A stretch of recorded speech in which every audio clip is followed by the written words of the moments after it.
नमस्कार, रिवा 24 न्यूज में आपका स्वागत। मैं हूं रीति। आइए देखते हैं क्या है आज की प्रमुख खबरें। पुलिस की सक्रियता के चलते नाबालिग के अपहरणकर्ताओं को किया गया गिरफ्तार। टीआरएस कॉलेज की छात्रा से डॉक्यूमेंट्स जमा करने के नाम पर ठगी का मामला प्रकाश में आया है। कांग्रेस द्वारा 5 अगस्त को पूरे देश सहित रीवा में भी महंगाई, बेरोजगार सहित कई मुद्दों को लेकर धरना प्रदर्शन किया गया और एम्बुलेंस समय पर न मिलने के कारण साधारण उल्टी दस्त की बीमारी से मासूम की मौत। इन खबरों को आगे हम विस्तार से देखेंगे।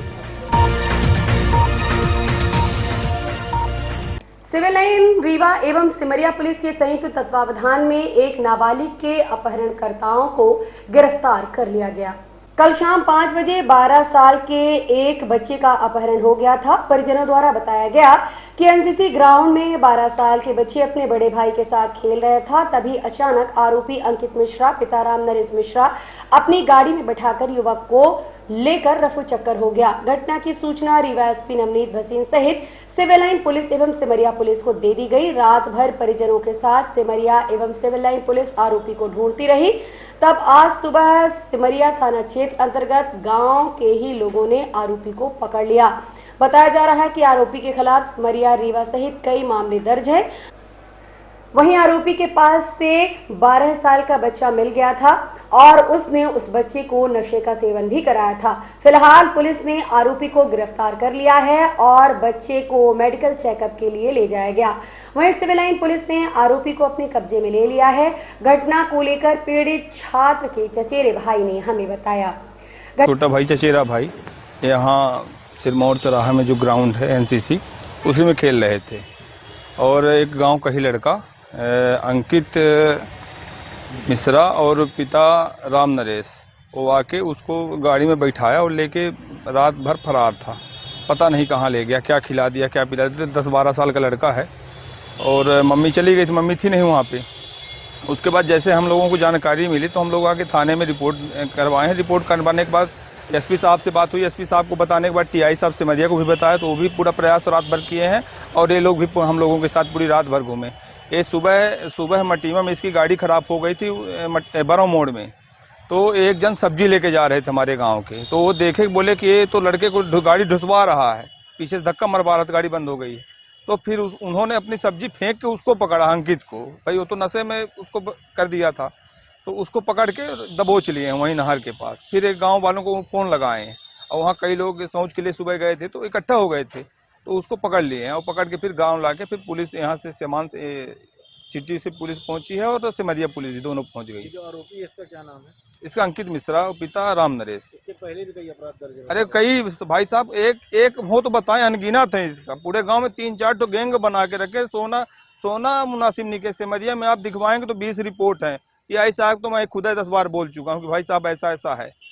बोलते हैं भाई साहब दिखवाते हैं। रहने वाला घटना के संबंध में अतिरिक्त पुलिस अधीक्षक अनिल सोनकर ने हमें जानकारी दी कि उनका बेटा जो है घर पे नहीं है, कोई उठा ले गया है।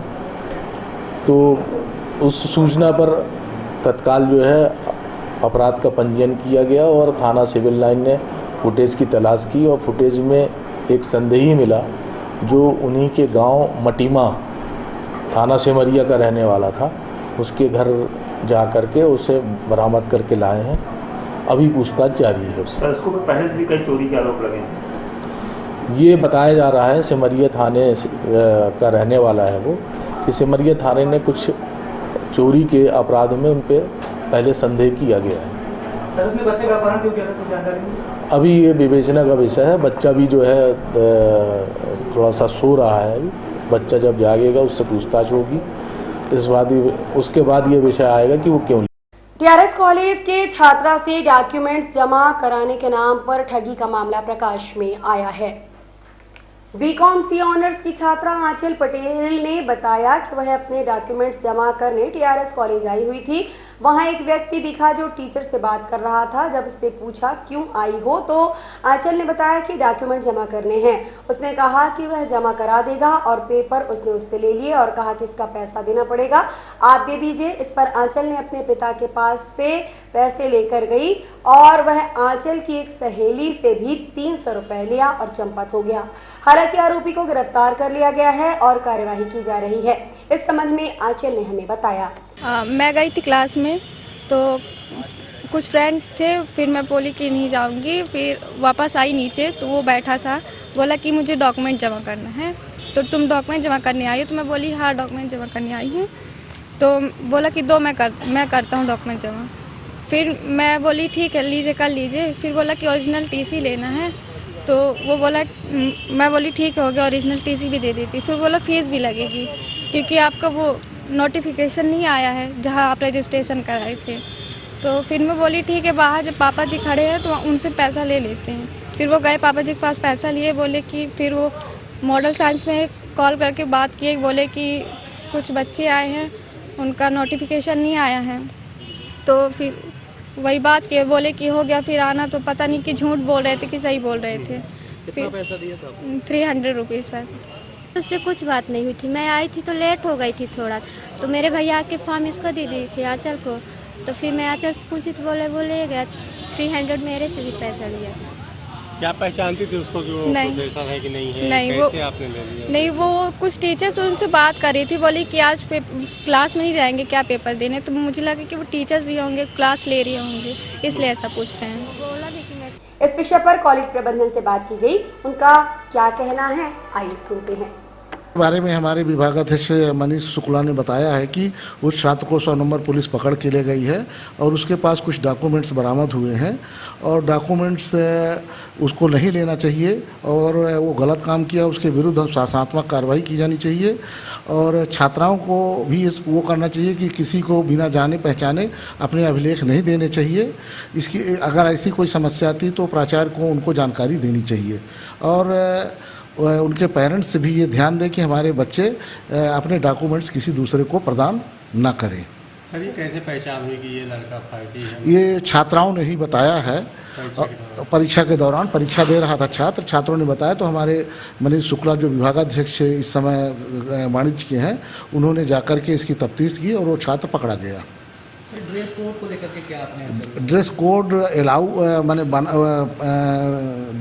बताया जा चुका कि किस क्लास का ड्रेस कोड क्या क्या है और अधिकांश छात्र 90% छात्र ड्रेस कोड का पालन कर रहे हैं। कुछ छात्र नहीं कर रहे हैं, उनको हिदायत दी जा रही है कि वो भी ड्रेस कोड में आए जिससे पहचान की जा सके कि अन्य छात्र महाविद्यालय में उपस्थित न हो सकें। कांग्रेस द्वारा 5 अगस्त को पूरे देश में महंगाई और बेरोजगारी अग्निपथ योजना को लेकर धरना प्रदर्शन का आयोजन किया गया था। इसी कड़ी में जिला कांग्रेस कमेटी रीवा द्वारा आज कमिश्नर ऑफिस के सामने धरना प्रदर्शन किया गया। पूरे देश में महंगाई, बेरोजगारी, अग्निपथ योजना तथा आवश्यक वस्तुओं पर जीएसटी के लगाए जाने को लेकर विपक्ष इस समय उग्र और इसके खिलाफ पूरे देश में धरना प्रदर्शन कर रहा है। इसी कड़ी में आज रीवा में भी जिला कांग्रेस कमेटी द्वारा कमिश्नर कार्यालय के सामने धरना प्रदर्शन कर केंद्र की मोदी सरकार के खिलाफ नारे लगाए गए। इस दौरान महापौर अजय मिश्रा बाबा, त्रियोगी नारायण शुक्ला, गुरमीत सिंह मंगू सहित कांग्रेस के सैकड़ों कार्यकर्ता उपस्थित रहे। क्या कहना है कांग्रेस कार्यकर्ताओं का, आइए आपको सुनवाते हैं। महंगाई, बेरोजगारी, भ्रष्टाचार और जो जीएसटी लगी है, जो अग्निपथ स्कीम है, इसके विरोध में आज राष्ट्रव्यापी विरोध प्रदर्शन है कांग्रेस का। और रीवा यहाँ शहर में कमिश्नरी ऑफिस के सामने हमारे ज़िले में 25 जगह इस तरह का कार्यक्रम रीवा ज़िले में आयोजित है। हर ब्लॉक और विधानसभा के मुख्यालय में धरना प्रदर्शन इनकी जो नीतियाँ हैं इसके विरोध में चल रहा है। सर जिस दिन से यहाँ कांग्रेस सरकार आई है, बिजली का जाना और तेजी से शुरू हो गया है, तो इसको आप कोई चाल कहेंगे कि कोई अलग से कोई ये समस्या उत्पन्न की गई है? कांग्रेस की सरकार आई कि बीजेपी की सरकार आई? जिस दिन से यहाँ कांग्रेस के महापौर चुने गए हैं और प्रत्याशी जीत कर आ गए हैं, उस दिन से बत्ती का गुल हो रहा है। महापौर से बिजली से क्या लेना देना, ये तो उनसे जाने, राजेंद्र शुक्ला जाने। नहीं, बेरोजगारी लगातार बढ़ रही है। बेरोजगारी का आलम तो इतना है कि 22 करोड़ लोगों ने 8 साल में आवेदन दिया। ये आंकड़ा है, आपके पास भी होगा। 2014 से 2022 के बीच में 22 करोड़ लड़कों ने आवेदन दिया और 7 लाख लोगों को नौकरी मिली। मतलब ये माने कि 0.33% नौकरी लोगों को नहीं मिली। आज ये काम कर रहे हैं, अभी कभी गंगा सफाई करते इसमें तिरंगा अभियान चला रहे हैं। जो अंग्रेजों के तलवे चाटने वाले लोग तिरंगा अभियान चला रहे हैं, ये कहीं न बेरोजगारी अभियान की बेरोजगारी हटाओ अभियान चल रहे हैं, न महंगाई हटाओ अभियान चला रहे हैं और कुछ नहीं कर रहे हैं। इनका नाटक है पूरा अमृत महोत्सव है कि अमृत महोत्सव 75 साल हो गए। अमृत महोत्सव में इन्हें क्या करना चाहिए था? अमृत महोत्सव में चाहिए था इन्हें कि 75 साल में देश ने सुई से लेके जो हवाई जहाज बनाया, जितनी फैक्ट्रियाँ खुली, 75 साल का जो प्रगति है देश, चाहे जिस भी प्रधानमंत्री ने किया हो, उसकी झांकी बनाना चाहिए था, उसको प्रस्तुत करना चाहिए। ये होता ना अमृत महोत्सव।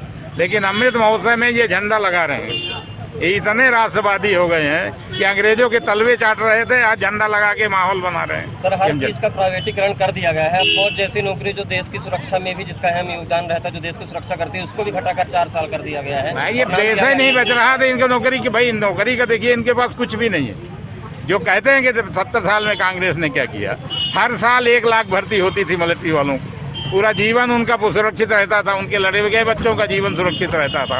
अब तो बेरोजगारों के साथ ये मजाक है। 4 साल ये कोई नौकरी है, 4 साल की जो नौकरी होगी उससे देश का भविष्य कैसे सुरक्षित होगा। पूरा देश जब महंगाई की मार और बेरोजगारी से मर गया है, तब वो मंत्री कहाँ गई वो जो सिलेंडर के ऊपर चढ़ के बैठती थी और चावल दाल आलू प्याज सबका माला हार पहनती थी। आज वो अगर पहनकर रोड में बैठ जाए तो क्या। एम्बुलेंस समय पर न मिलने के कारण साधारण उल्टी दस्त की बीमारी से मासूम की मौत हो गई। देश में इस समय आजादी का अमृत महोत्सव मनाया जा रहा है। आजादी के 75 साल पूरे होने पर विभिन्न प्रकार के आयोजन किए जा रहे हैं। घर घर झंडा पहुंचाया जा रहा है, लेकिन अभी तक घर घर सड़कें नहीं पहुंच पाई और इसी के चलते एक मासूम की मौत हो गई। मामला ग्राम अगवा सिरमौर तहसील के सामने आया है, जहां की रहने वाली पूनम साकेत ने बताया कि रात में उसके 1.5 साल के बच्चे ने थोड़ा सा खाना खाया, फिर उसे उल्टी और दस्त शुरू हो गई। एम्बुलेंस को फोन लगाया, लेकिन एम्बुलेंस समय पर नहीं आई क्योंकि उसके घर तक पहुंचने के लिए सड़क नहीं थी। बाद में किसी तरह से सिरमौर के प्राथमिक स्वास्थ्य केंद्र पहुंची, जहां से डॉक्टर ने इलाज शुरू किया। जब पूनम ने कहा कि आप रीवा रेफर कर दीजिए तो डॉक्टर ने उसे डांट दिया। फिर भी किसी तरह से ऑटो के माध्यम से पूनम अपने बच्चे सिद्धार्थ को लेकर 800 रुपए किराया लगाकर रीवा पहुंची, लेकिन तब तक देर हो चुकी थी।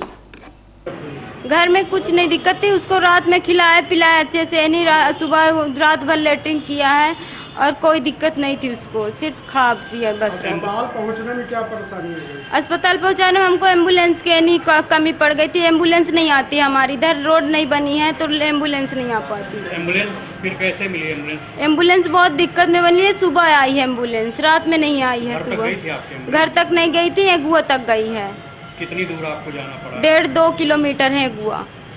फिर कहाँ घर से कितने किलोमीटर कैसे आई? पैदल, उसमें से 2 व्हीलर से पैदल से आए हैं।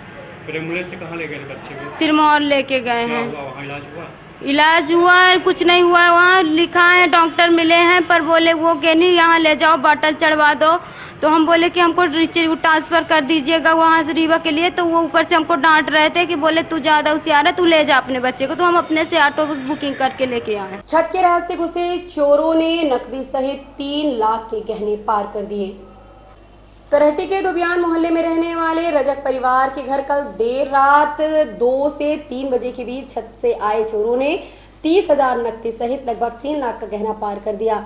परिवार वालों ने किसी परिचित का इसमें हाथ होने की आशंका जताई है। उनका कहना है कि छत का दरवाजा खुला था, जिससे वह घर के अंदर आए और बैग से चाबी निकाली, फिर घर का पूरा सामान पार कर दिया। बहरहाल पुलिस ने रिपोर्ट दर्ज कर ली है और कार्यवाही चालू है। इस संबंध में हमने पीड़ित परिवार से बात की। घर में चोरी हुई है और रात में हुआ है और सब सामान चला गया। अलमारी खुली रही है, बैग से चाबी लिए हैं, उसमें से भी 200 रुपये चोरी की हुई है। फिर इसके बाद घर के अंदर के सामान चला गया। कितने गलत चोरी हुई? ये तो हम नहीं बता सकते भैया, पर 4 लाख रुपए। अच्छा सामान के लिए पूछ रहे हैं। कुछ केस भी 30,000 कैश गया है और 2.5-3 लाख की सामान गया है। ये ऊपर छत से आए हैं सर, ये रात की दुर्घटना है। 3 बजे घर में हम लोग थे, अलग कमरे में सो रहे थे, पापा मम्मी अलग कमरे में ऊपर सो रहे थे और ऊपर से दरवाज़ा खुला हुआ है। 2-3 लड़के के ऊपर तक है, वसी रजक। और तो क्या क्या ले गए आपके यहाँ से? सोना सब ले गए सर, जो भी गहना था, बहू का, मम्मी का, मतलब हमारे घरवाली का, सब चला गया है। नकदी भी ले गए? हाँ, नकदी 30,000 रुपये कैश रखा हुआ था मिस्त्री को देना। 2.5 से 3 लाख का गहना गया है और 30,000 रुपये कैश गया है सर। चिकान मोहल्ला राइटी लगता है और चिकान भी लगता है। धोबियान मोहल्ला है। धोबियान मोहल्ला। ये आज हम सुबह देखें। क्या क्या सामान गया है? हमारा 1.25 तोला चैन है, अंगूठी है 2, मंगलसूत्र है, एक मंगलसूत्र सोती छोटा है, और टप्स है, झुमकी और बिछिया, नगद कैश 30,000। 3.5 लाख का समथिंग जा रहा है। कैश कितना? 30,000। टोटल कितने का सामान गया? वही होगा अंदाजा हमको तो 3 लाख 3 लाख रुपया है। 3 लाख। कितने बजे घटना है, कौन है, कुछ पता चल पा रहा है? अभी तो अब ये ऊपर से हुआ, चोरी छत से गए। कौन कौन? हमारे हो गए कि ये लड़के बहू है, हम हैं। आज की खबरों में बस इतना ही। नई खबरों के साथ हम होंगे पुनः उपस्थित। इजाजत दीजिए रीति को। नमस्कार। हड्डी जोड़ एवं रीढ़ रोग तथा स्त्री रोग एवं प्रसूति रोग का इलाज एक ही छत के नीचे। विघ्नहर्ता hospital and trauma centre, hotel landmark के पास, रतहरा, रीवा। डॉक्टर संतोष सोनी, पूर्व चिकित्सक, बॉम्बे हॉस्पिटल, मुंबई। हड्डी जोड़ एवं रीढ़ रोग विशेषज्ञ, छोटे चीरे एवं दूरबीन विधि द्वारा हाथ तथा पैर की हड्डियों का ऑपरेशन। गठियाबात, जटिल एवं बिगड़े हुए फ्रैक्चर का बेहतर इलाज करते हैं डॉक्टर संतोष सोनी। विघ्नहर्ता हॉस्पिटल ट्रॉमा सेंटर में ही स्त्री एवं प्रसूत रोग विशेषज्ञ डॉक्टर शैलजा सोनी भी उपलब्ध हैं, जिनकी देखरेख में नॉर्मल डिलीवरी, सिजेरियन ऑपरेशन एवं बच्चेदानी से संबंधित ऑपरेशन की बेहतर सुविधा। संतानहीन दंपत्ति तत्काल संपर्क करें। विघ्नहर्ता hospital and trauma centre, hotel landmark के पास, रतहरा, रीवा। सुविधाजनक एवं सफल इलाज हेतु आज ही संपर्क करें। विघ्नहर्ता hospital and trauma centre, hotel landmark के पास, रतहरा, रीवा। मोबाइल नंबर 7828781983 अथवा 8462956774 पर। जनपद पंचायत रीवा के अध्यक्ष, उपाध्यक्ष सहित सभी सदस्यों का शपथ ग्रहण समारोह कृष्णा राज कपूर ऑडिटोरियम में संपन्न हुआ। इस दौरान गुड़ विधायक नागेंद्र सिंह, पूर्व मंत्री राजेंद्र शुक्ल, सिमरिया विधायक केपी त्रिपाठी, जिला पंचायत अध्यक्ष नीता कोल, उपाध्यक्ष प्रणव प्रताप सिंह, शशिकांत मिश्रा, भार्गव, जनपद अध्यक्ष सुमन, बलीकरण साकेत एवं नागरिक गणमान्य उपस्थित रहे। खचाखच भरे सभागार में सभी सदस्यों को पद और गोपनीयता की शपथ दिलाई गई। इस दौरान आमंत्रित अतिथियों ने अपने उद्गार व्यक्त किए। ये आज के कार्यक्रम में बहुत बड़ी सफलता है।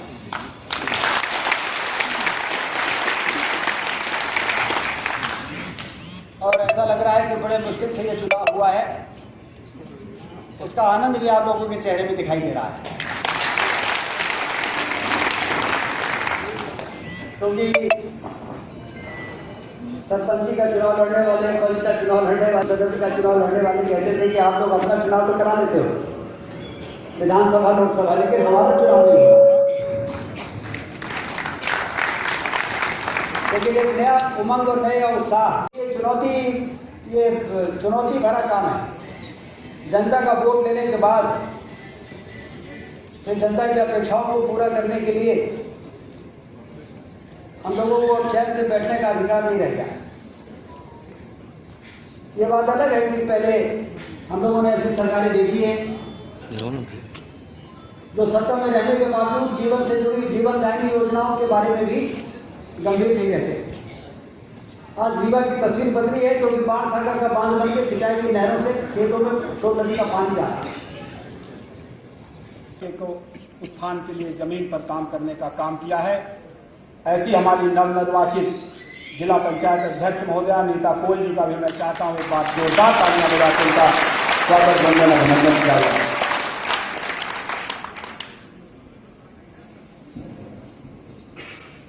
हमारे जिला पंचायत के नवनिर्वाचित उपाध्यक्ष, जिन्होंने एक अच्छी देश विदेश में पढ़ाई करने के बाद उन्होंने रीवा को सशक्त बनाने के लिए, रीवा के ग्रामीण क्षेत्रों में काम करने के लिए, आप रीवा के ग्रामीण क्षेत्रों में विकास करने के लिए एक ललक के साथ सब सुख सुविधाएं छोड़कर राजनीति की राह चुनी है। और आप सबने उन्हें जिला पंचायत उपाध्यक्ष नवनिर्वाचित किया है, प्रणव प्रताप सिंह जी। मैं चाहता हूं जोरदार तालियां बजाकर उनका एक बार स्वागत वंदन अभिनंदन किया जाए। आगामी त्योहारों को लेकर कलेक्ट्रेट सभागार में शांति समिति की बैठक संपन्न हुई। सावन के महीने में बहुत से त्योहार होते हैं। इन्हीं त्योहारों के चलते आज शांति समिति की बैठक कलेक्ट्रेट सभागार में संपन्न हुई, जिसमें सभी विभाग के कर्मचारी पदाधिकारी मौजूद रहे। इस संबंध में हमने कलेक्टर रीवा मनोज पुष्प से बात की। क्या है तैयारियां, बता रहे हैं कलेक्टर रीवा। अभी त्योहारों का समय आ गया है। लगातार मुहर्रम है, रक्षाबंधन है, 15 अगस्त है, उसके बाद जन्माष्टमी है, पर्युषण का पर्व है। तो इन सभी इशूज पर प्रशासनिक व्यवस्था के हिसाब से ये बैठक हम लोगों ने की थी। सभी शांति समिति के सम्मानित सदस्य उपस्थित थे। सभी के विचार सुने गए हैं और जो व्यवस्था बनानी है उसके लिए आश्वस्त किया गया है। सभी विभागीय अधिकारियों को भी निर्देश दिए गए हैं। तो जैसे हमेशा अच्छी व्यवस्था होती रही है वैसी ही व्यवस्था होगी। सांप काटने पर झाड़ फूंक का मामला प्रकाश में आया है। बरसात आते ही सर्पदंश की घटनाएं बढ़ जाती हैं, जिसमें अक्सर लोग अपने परिजनों को खो देते हैं। लेकिन फिर भी कुछ लोग ऐसे होते हैं जो अभी भी झाड़ फूंक पर भरोसा रखते हैं। ऐसा ही एक मामला आज देखने को आया, जब सिलचट बड़ा गांव गुड़ के रहने वाले संजीव कौल को उसके बिस्तर पर सांप ने काट लिया था। हालांकि बच्चे को इलाज के लिए अस्पताल में भर्ती करवाया गया था, उसका इलाज भी चल रहा था। लेकिन परिजनों ने फिर दूसरा रास्ता अपनाया और बैजनाथ केवट कगलपुर अमरपाटन के रहने वाले को बुलाया, जो कि झाड़ फूंक का काम करता है, और उसने अपना इलाज शुरू किया। आज विज्ञान ने इतनी प्रगति कर ली है कि अगर समय रहते इलाज मिल जाए तो हम किसी भी बड़ी बीमारी से लड़ सकते हैं। और कोरोना महामारी के समय हमने देख भी लिया है, फिर भी कुछ लोग अभी भी झाड़ फूंक और ऐसे लोगों पर भरोसा करते हैं। इस संबंध में हमने बैजनाथ से बात की। एक बच्चे को काटा है तो मैंने थाली से झाड़ रहा हूँ। दवाई भी चाहिए। कब से भर्ती किए हैं अस्पताल में? कहाँ भर्ती? आज 3 दिन से संजय गांधी में भर्ती हैं। कब काटा था इसको? कैसे काटा था इसको? अंदर सो रहा था तो 4 पाई में चढ़कर सर यहाँ काटा है गर्दन में। तो हमको सूचना मिली तो मैंने झाड़ने आ गया हूँ, थाली लगा दिया हूँ, विष उतार रहा है, बच्चा ठीक है। ये किस तरह से काम करता है? जो झाड़ फूंक से कैसे विष उतारता है? ये झाड़ फूंक से पुरानी परंपरा से आदमी जो तंत्र मंत्र होता है उससे आदमी झाड़ फूंक करता है। कब से कर रहे हैं अभी काम? हम एक कम से कम नहीं तो 30 साल से कर रहे हैं। हमारी उम्र 50 साल है। कितने लोग स्वस्थ हुए अभी तक? हमारे ही अब हमको ये गिनती नहीं है कि कितने ठीक हो गए। आदमी जैसे किसी को मुसीबत होती है जाता है, और बाकी हम ये धंधा नहीं किए हैं कि हम किसी को जाते हैं तो झाड़ फूंक करें। ये हमारे बस की बात नहीं। हमारा बैजनाथ केवट ने। कहाँ के रहने वाले हैं? कगलपुर, ग्राम कगलपुर, पोस्ट कगलपुर, तहसील अमरपाटन, जिला सतना के रहने वाले हैं। रीवा व्यापारी संघ ने ढोल नगाड़ों के साथ राष्ट्रीय ध्वज का वितरण किया। स्वतंत्रता की 75वीं वर्षगांठ पर देश आजादी का अमृत महोत्सव मना रहा है। इसी तारतम्य में आज रीवा व्यापारी महासंघ द्वारा ढोल ताशों के साथ हेमू कल्याणी चौराहा, शिल्पी प्लाजा, अपना बाजार परिसर पर राष्ट्रीय ध्वज वितरण का कार्यक्रम दोपहर 3:30 बजे से रखा गया था। इस संबंध में हमने व्यापारी महासंघ के सदस्यों से बात की। यात्रा निकाली है और आज़ादी का 75वां वर्ष हम लोग मना रहे हैं। और जिस प्रकार से मोदी जी और हमारे शिवराज सिंह जी की एक मुहिम है कि हर घर तिरंगा फहराना है हमको, तो 13 तारीख से लेके 11 तारीख से लेके 17 तारीख तक हर घर में हमें तिरंगा फहराना है। इस मुहिम में लेके रीवा व्यापारी महासंघ की हमारी पूरी टीम एक मुहिम लेके निकली और हर एक दुकान में, हर एक घर पे एक तिरंगा प्रति व्यक्ति दे रही है और उनसे अपील कर रही है कि आप 11 तारीख से लेकर 17 तारीख की शाम तक अपने घर में तिरंगे को लहराएं और इस देश को एक सम्मान पूर्वक आन बान शान में रखें। धन्यवाद।